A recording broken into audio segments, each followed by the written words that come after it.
You take that foot off your neck, but you can't transgress. Just enough to keep them off of you. Right? There has to be that understanding. You cannot become an oppressor. Ever. Whether it's towards males, females, animals, nature, to yourself. Sometimes we oppress ourselves, right? We work ourselves to death. We have to have balance in everything. So it's going to be the end of an era. And we're gonna go back to that truth.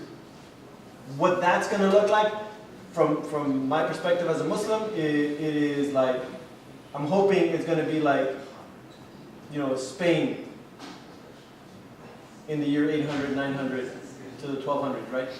Like when Jews and Muslims and Christians were living together, and they made some awesome advancements in like everything, science, math, astronomy, it was groovy. Yes, sir. I've heard of profecías que dicen that say that like all of the tribes of the Americas are gonna come together, and they're gonna give all of their healers and that being like the next big transition. And it's still like, have you heard of cosas así, like things that were sound along those lines, or? Can you repeat all of their medicine people? What? All of the healers from all of the tribes of the Americas, indigenous to the Americas, are going to come together as one to just reclaim their presence in our society. Yeah, well, I hope so. Yeah. Right? I mean, if we're talking to the lowest common denominator, and we're talking about peace and harmony, right? Like our commander-in-chief said, peace and harmony, respect. Welcome. Like, I think that's going to be an awesome time. I have not heard anything like that first time I heard it. Yes? I don't know if I missed this part of the story, but would you say that this kind of research and this like mission came to you, or did something like come into your life that made you like want to start digging to like? When my father died when I was 7, and when I was very young, I didn't understand like why things happened, but I trusted that it happened for a reason. Like in Arabic, it's called qadar. It's like it's destiny, and I accepted it, and I knew that what I was practicing, I was Catholic. It didn't feel me like, I didn't understand like 3 in 1. How come it's not 4 or 5 in 1? Like a million in 1? Like what's stopping it from just 1, right? And the reason, the logic that was given to me again was nonsensical to my senses. It didn't make sense, and I told myself when I was like even pre-teen, like one day I'm going to find something that's going to make sense to me, and I'm going to have to accept it, whether I agree with everything in it or not. I know that it's going to be right. And then the more I learn, the more I'm informed. I can make better decisions.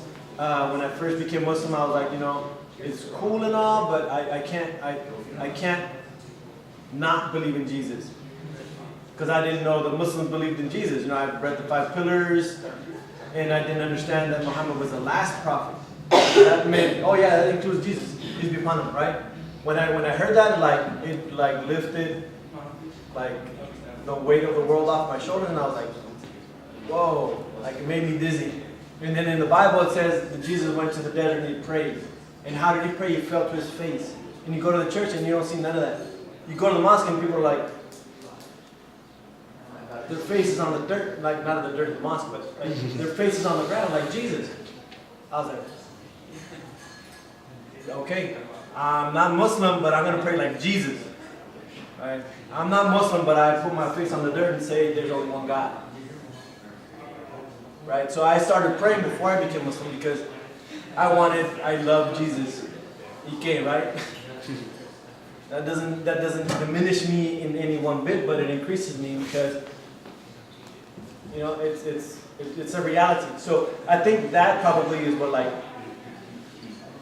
being Chicano, being in Mecha is that I think sped everything up because I was questioning everything. What?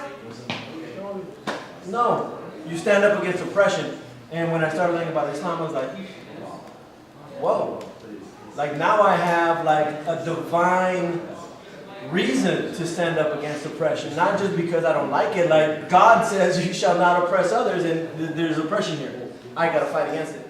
So like it really filled me. And then learning about Malcolm X, right? It just like, okay, there's got to be justice for all people, right? So yeah, I mean a lot of stuff. But in a nutshell, those few things. Other questions? Complaints?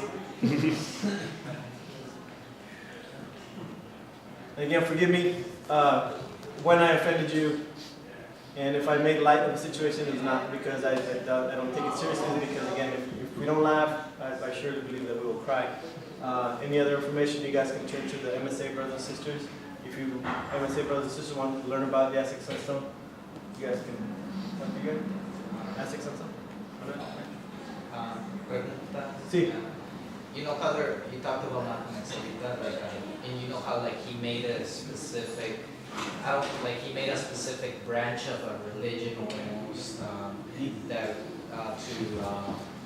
to embrace blackness in a world where it wasn't embraced, and to like demonize half white devils. Is there like version of this? Yes, they're called the Nation of Islam. Not the Nation of Islam, but the Nation of Islam. There's a large contingency of brown brothers. I actually met like the first Chicano Nation of Islam member. Like he took his shahada, and he was security for Malcolm X when he went to the Bay Area. This abuelo Haji Ibrahim Perez, he became, like Malcolm, an Orthodox Muslim later, right? So, I mean, I was like 1 degree away from Malcolm. So I was like, what? It's fantastic. But yes, we have to understand colonialism has done a number on everybody. I lived in Sudan, Africa. Sudan literally means the land of the blacks. And people are lightening their face in the land of the blacks. Like black people are putting face cream to become white. It broke my heart. It broke my heart. Right? So we are totally, completely, with the globalization, we are all colonized. So we all have this mentality that is being pumped up by the West, and it's understandable if people of color are just up in here with colonialism, because we're still suffering from all of the effects, direct, indirect, derivatives, and all the other stuff that they have. I mean, we're in it, and we have to know how do we then get out of it. Right? We have the blessings that the Quran has not been changed since the time that it was written. So we have a source of water that is pure, that we can go to, and if we look at it with the lens of justice and non-oppression, we can all have a place in that space, because we all should have the same end in mind, right? Be good, treat others well, live in harmony and peace. It's coming.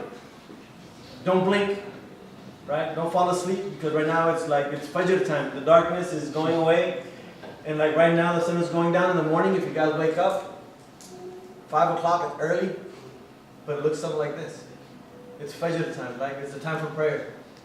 And the Muslims make the call to prayer, and right now this is the time for prayer for all of us to be like, we gotta wake up, because this is coming. And if we're not ready, we're just not going to be ready, and we're not going to know what to do. And if we don't know what to do, we're not going to make an educated choice, because we will have a choice. And in Islam, there's like so many signs that at the end of time, there's going to be a charismatic charlatan, the Antichrist, right?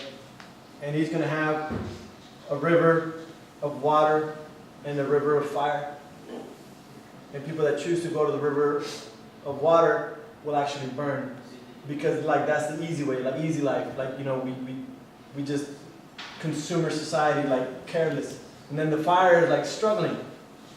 Going to the secondhand store and like buying, you know, getting hand-me-downs, like we don't see that as easy. Like that's hard. Like our pride gets offended, right? Like, you know, I wear the same clothes, not the same clothes, but this is my style. I don't care about fashion. You can tell, you know.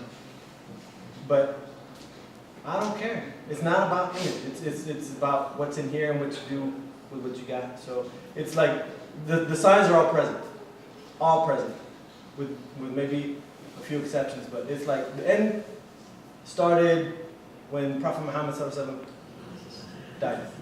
That was the first sign. From then, like any day could have happened, and to this day, any day can happen. According to the Aztecs, we have a window. Don't wait for it to close. Right? So this is the time. Anyways, thank you very much. I apologize for taking so much of your time, but I'm totally and eternally grateful. If you ever want to invite me back.